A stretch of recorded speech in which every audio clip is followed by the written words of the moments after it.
As-tu déjà prié et eu l'impression que le ciel était fermé, silencieux, comme en bronze? Tu pries, tu jeûnes, tu cries, mais rien ne bouge. La vérité, ce n'est pas que Dieu ne répond pas, c'est que toutes les prières n'ouvrent pas le ciel. Le ciel était fermé jusqu'à ce qu'Élie pria, un roi 18 résumé. Il existe des prières qui percent les nuages, traversent les cieux et déclenchent l'intervention divine. Si tu crois que Dieu peut encore ouvrir le ciel aujourd'hui, dis Amen.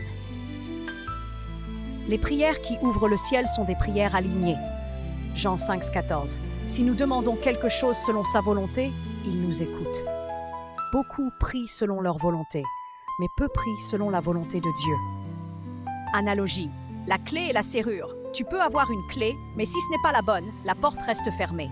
La volonté de Dieu est la clé du ciel. Quand ta prière est alignée avec la parole, le cœur de Dieu, le plan divin, le ciel n'a pas le choix que de s'ouvrir. Dis avec moi, Seigneur, aligne ma prière avec ta volonté. Les prières qui ouvrent le ciel sont des prières ferventes. Jacques 5, 16, 18. La prière fervente du juste a une grande efficacité. Élie pria avec instance et le ciel donna la pluie. Ce n'est pas une prière distraite, mécanique, sans foi, mais une prière qui brûle. Analogie. Feu et eau. De l'eau tiède ne change rien, mais de l'eau bouillante transforme. Une prière tiède n'ébranle pas le ciel. Une prière en feu provoque une réaction divine.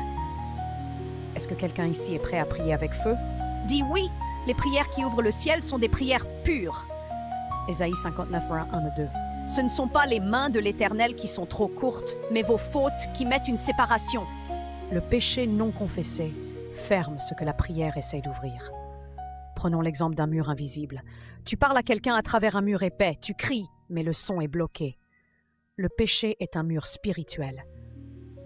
Mais la bonne nouvelle, 1 Jean 1, 9, s'il nous confessons nos péchés, il est fidèle pour pardonner. La repentance est un bulldozer spirituel. Prends 10 secondes et dis « Seigneur, purifie mon cœur ». Les prières qui ouvrent le ciel sont des prières persistantes.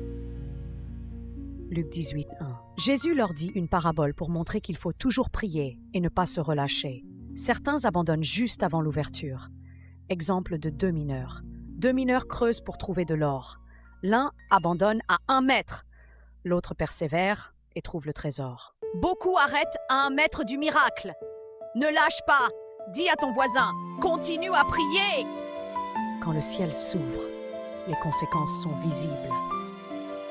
Quand le ciel s'ouvre, la pluie de la bénédiction tombe, le feu du réveil descend, la direction devient claire, les combats changent de dimension. Matthieu 3, 16. Quand Jésus pria, le ciel s'ouvrit. Quand le ciel s'ouvre, la terre ne peut plus rester la même, frères et sœurs. Le ciel ne s'ouvre pas par hasard. Il s'ouvre quand ta prière est alignée, ton cœur est pur, ta foi est fervente, ta persévérance est ferme. Une seule prière bien placée peut changer toute une saison. Si ce message t'a parlé, si tu veux apprendre à prier efficacement, abonne-toi maintenant. Partage ce message, écris dans les commentaires. Seigneur, ouvre le ciel sur ma vie. Ce n'est que le début. Le ciel n'est pas fermé. Il attend une prière qui monte.